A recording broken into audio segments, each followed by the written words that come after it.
खानगाह मुजाहिद मिल्लत खामन शहीद उड़ीसा के शहजादा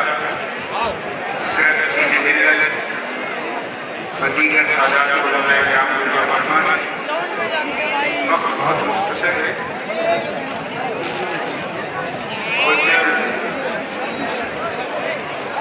शहजादे हजूर ताजो शरिया दामद गुलानी मस्जिद से मिंबर पर तशरीफ लाने वाले हैं।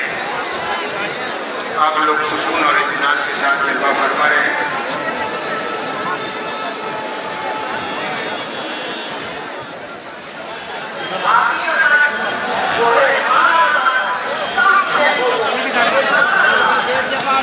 गेट के पास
एक बार नहायत एहतराम के साथ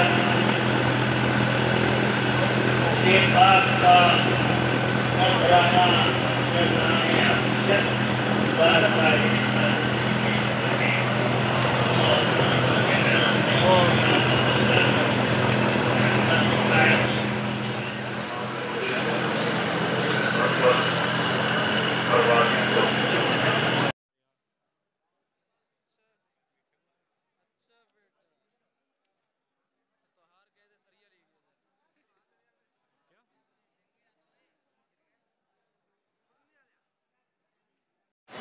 ख्वाजा हसन निकलता रहता है।